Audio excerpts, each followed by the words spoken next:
Sometimes the most terrifying warnings come from the person who knows you best, yourself. Airman Sam Yates had been stationed at Arctic Research Station Theta 7 for 3 months when the voice first broke through the static. The remote radar installation sat like a metal tumor on the frozen wasteland. 200 miles from the nearest human settlement, the November wind howled against the station's reinforced walls, and a radar array outside hummed with its usual mechanical persistence. Sam was reviewing flight logs when the emergency frequency crackled to life. Sam's job was simple: monitor the equipment, log aircraft movements, and report anything unusual to command. What he had unexpected was for unusual to include his own voice screaming at him through the radio.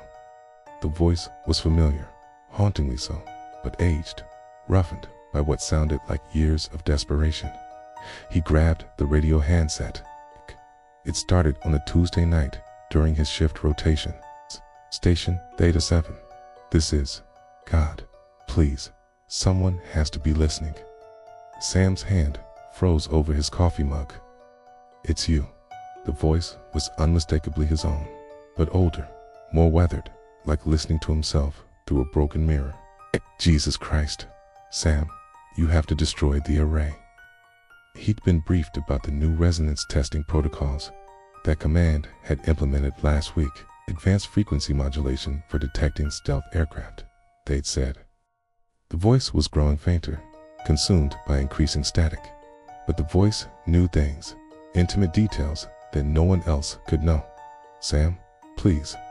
I know how this sounds, but you have to trust me. The first test is scheduled for 0300 hours. You have less than 4 hours. Cutting-edge technology. The things that come through, they wear human faces, but they're not human.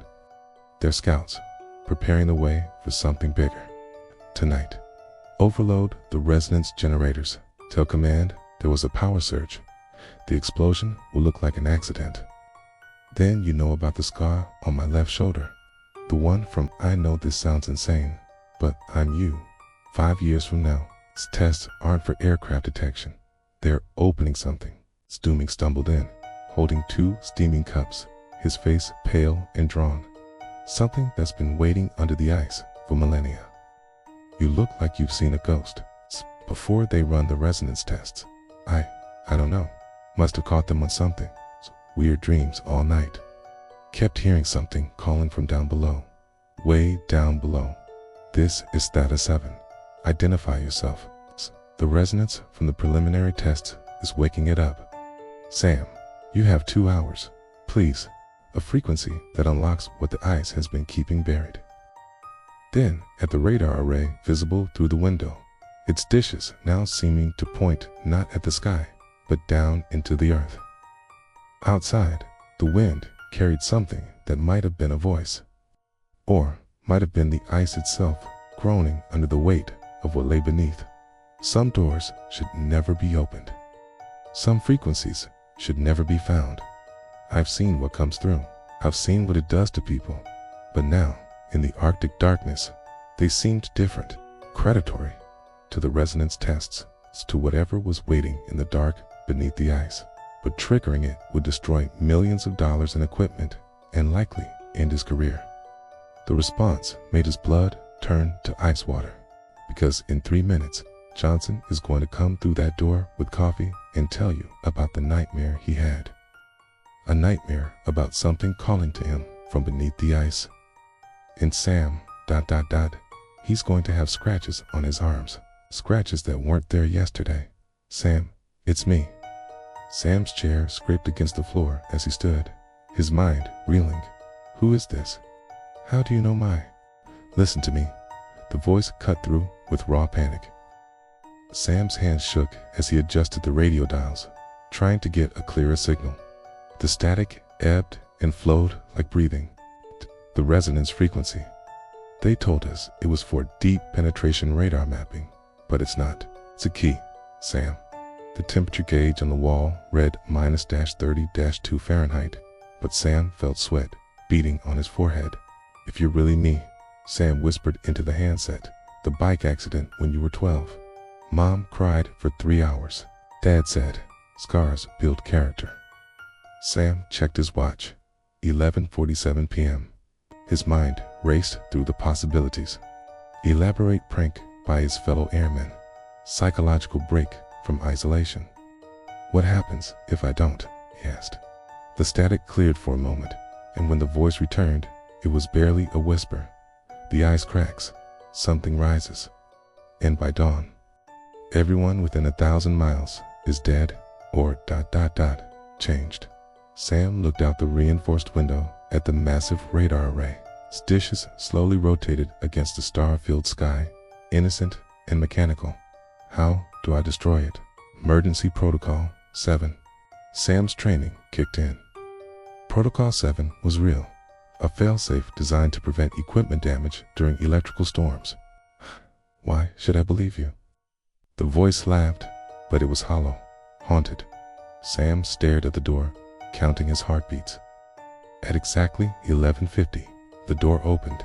Hey Sam, thought you might want some. Johnson stopped, noticing Sam's expression. You okay? Sam's eyes dropped to Johnson's arms. 3 parallel scratches ran from his wrists to his elbows, red and fresh. Johnson, what happened to your arms? Johnson looked down, confused. The radio crackled again. Sam's older voice, now barely audible through the static. You see, it's already starting. Johnson frowned. Who's that on the radio? Sam looked at his colleague, his friend, then at the scratches on his arms.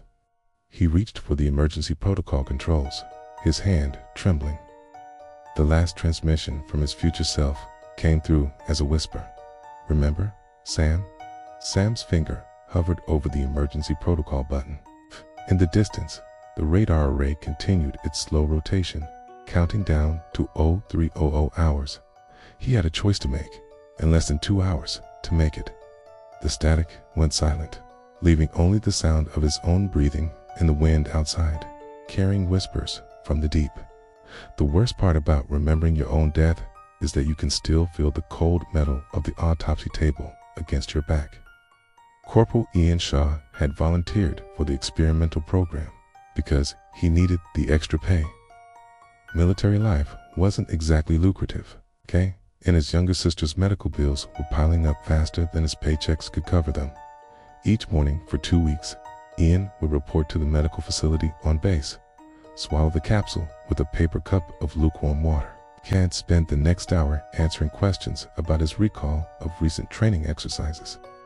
The results were impressive.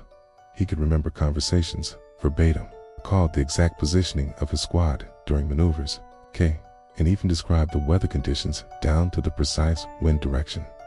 When Dr. Reeves approached him about participating in a classified memory enhancement study, the signing bonus alone was enough to make Ian forget his usual skepticism about anything involving needles and lab coats.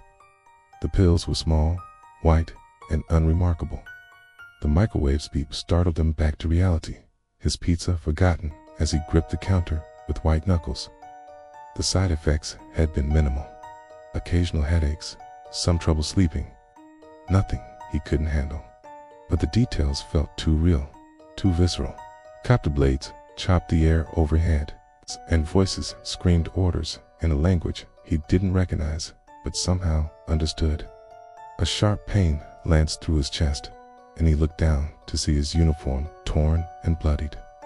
The way his boots had squelched in the mud, the particular weight of the rifle, the sound of his own panicked breathing, it all felt like genuine memory, not imagination. Outstanding progress, Corporal, Dr. Reeves had said during their final session. Her clipboard balanced on her knee as she scribbled notes. Your memory retention has improved by nearly 340%. The brass is going to be very pleased. Dr. Reeves listened without interruption, occasionally making soft humming sounds that could have been sympathy or clinical interest. The phantom pain was already fading, but the memory remained crystal clear. Ian had nodded, already mentally calculating how much of his sister's debt he could pay off with the completion bonus. The first foreign memory came 3 days after the study ended. He tried to put the experiences out of his mind and focus on normal life. It's a nighttime patrol through a bombed-out city. The taste of fear thick in his throat. Okay? A beach landing, salt water and blood mixing in his mouth as bullets whined overhead. A sniper's nest, the weight of a different rifle, the sick satisfaction of a confirmed kill. Ian was microwaving leftover pizza when suddenly he wasn't standing in his apartment kitchen anymore. It's World War II, Korea, Vietnam, conflicts he'd only read about in history books, but he experienced them as if they were his own memories, complete with emotions, physical sensations, the particular way each soldier thought and felt. A bayonet sliding between ribs, the gradual fade of vision as blood loss took hold, shrapnel tearing through his abdomen, the slow realization that he wouldn't make it home. The neural pathways will stabilize, she said. Corporal Ian Shaw, cause of death, acute neural feedback from memory enhancement protocol. Kill brain just needs to adjust to the enhanced connectivity. He couldn't move, couldn't speak, but he could feel everything. The voice behind the surgical mask had belonged to Dr. Reeves. As he watched, the phone rang again, the same number appearing on the screen. The weight of the sheet covering his body, the antiseptic smell of the room, the slight chill of the air conditioning. Ian could see a figure in the driver's seat, waiting, a sniper's bullet punching through his skull, consciousness extinguished in an instant. I think it's time we talked. The person made a wide incision across his chest, and Ian felt the blade part his skin with surgical precision. But this memory belonged to him, and it was happening right now. He wanted to scream, to tell them he was still conscious, still aware, but his body wouldn't respond. He was crouched in a muddy trench, the acrid smell of gunpowder burning his nostrils. Its rain fell in sheets, turning the earth beneath him into a slick, reddish soup. The weight of an unfamiliar rifle pressed against his shoulder as explosions thundered in the distance. It's a rare but documented side effect of memory enhancement protocols. The serum sometimes picks up residual neural patterns from previous test subjects.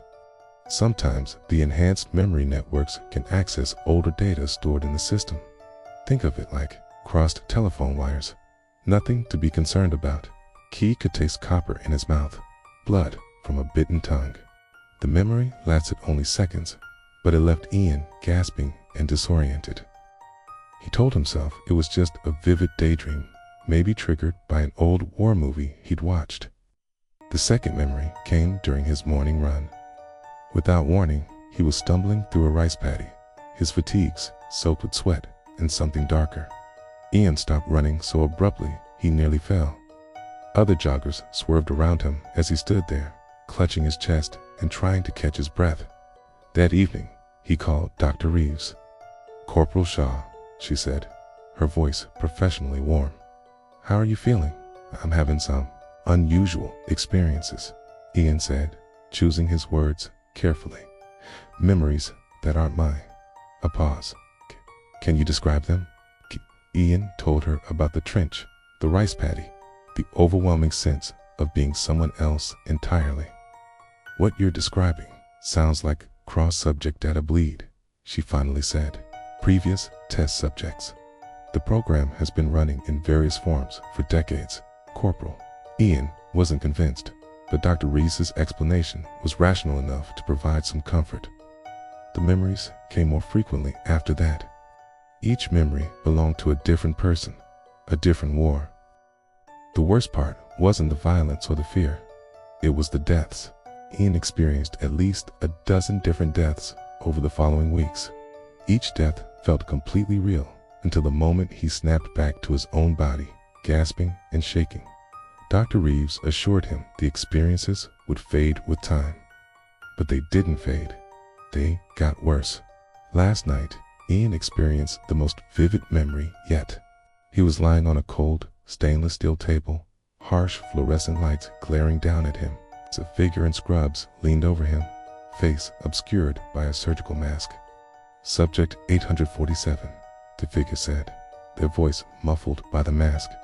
The words hit Ian like a physical blow. This wasn't a memory from a dead soldier. This was a memory of his own autopsy, his own death, when he jerked awake in his bed, sheets soaked with sweat. He realized something that made his blood run cold. Ian checked his phone. It was 3:47 a.m., and he had 17 missed calls from an unknown number. He answered without speaking. "Hello, Ian," Dr. Reeves said, her voice carrying an odd echo, as if she was speaking from very far away. Outside his window, a black sedan sat idling in the darkness, its headlights cutting through the pre-dawn gloom. The line went dead, and Ian realized he was remembering something new. The feeling of being watched, of being hunted. But this memory belonged to him, and it was happening right now. Some doors should never be opened, and some voices should never be answered, especially when they're calling from inside solid steel walls. Airman Ben Carter had been guarding Sublethal 7 of the Blackwater Research Facility for 3 months when Dr. Marcus Vale disappeared between 1 second and the next. The official report stated catastrophic equipment failure during experimental phase displacement testing, but Ben knew what he'd seen through the reinforced observation window that Tuesday morning. The electromagnetic locks hadn't disengaged. The air filtration system showed no breaches. According to every sensor, every camera, every instrument, the test chamber was empty and secure. One moment, Dr. Vale was standing in the center of the pristine white test chamber, electrodes attached to his temples, giving a thumbs up to the research team.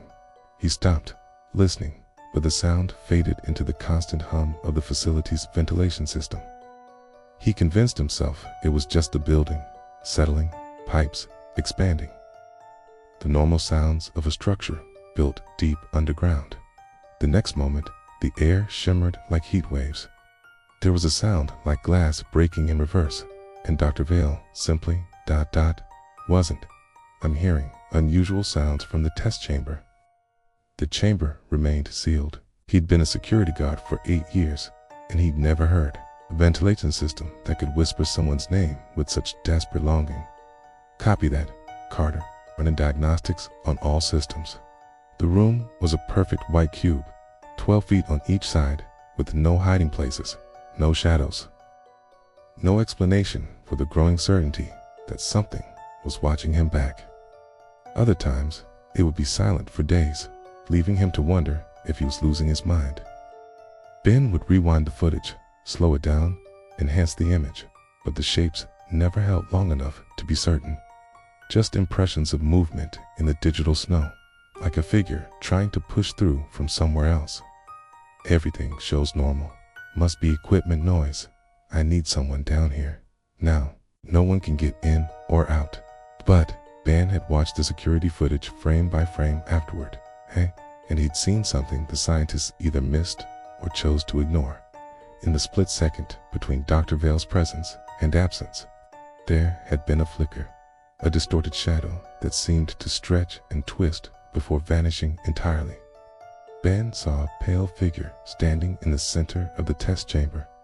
"I'm still in the chamber, but it's not the same chamber. The walls are moving. They're breathing. They did something wrong. The machine, it didn't move me. It split me. I'm scattered across seconds, living in the spaces between moments, not on the camera feed, through the observation window itself. Carter, we're showing elevated stress readings on your biometric monitor. Everything all right down there?" I'm stuck between the tick and the talk, between the breath and the heartbeat, between the question and the answer. Dr. Vale was there, translucent and wrong, his mouth moving in a soundless scream, his eyes locked on Ben's. His name?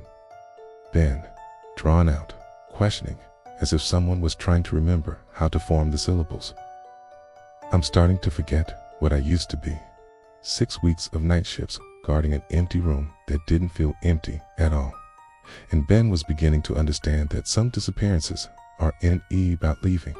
They about becoming something else entirely. It was 6 weeks ago. The first whisper came on a Thursday. Ben was making his routine patrol, his footsteps echoing in the sterile corridor. When he heard it, soft, barely audible, like someone speaking through water. But the whisper came again the next night, and this time It was clearer. The voice was coming from inside the sealed chamber. Ben's hand trembled as he keyed his radio. "Control, this is guard station 7.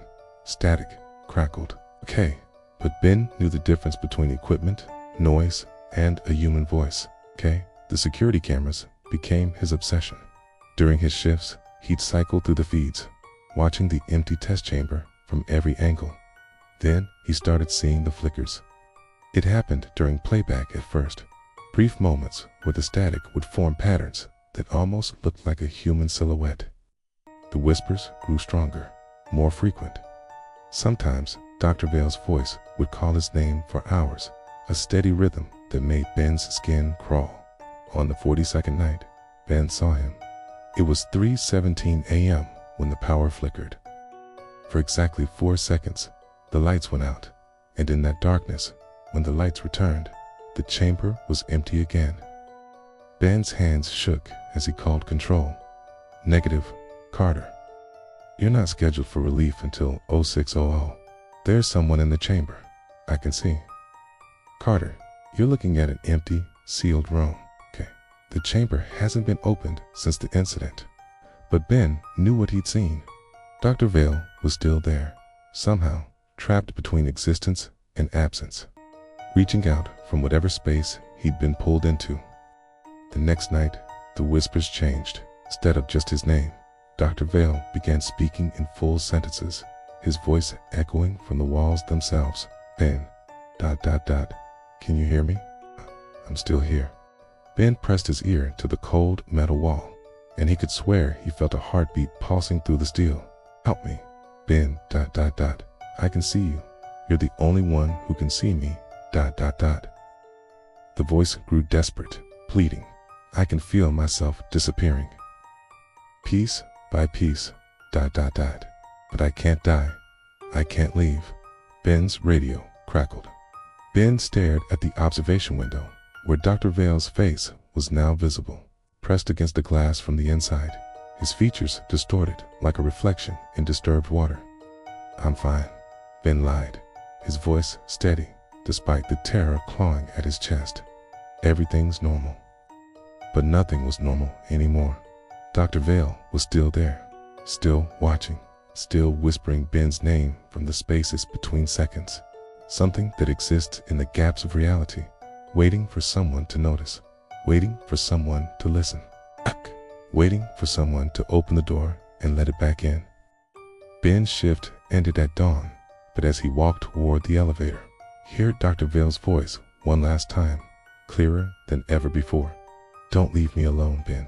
And in the security monitor's reflection, Ben saw something that made his blood freeze, his own face flickering like static, as if he too was beginning to disappear between the seconds. And with that final story, we pull back from the abyss.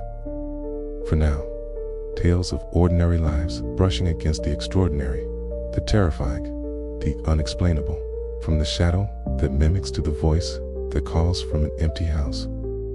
We've seen tonight how thin the veil between our reality and a much darker one can be.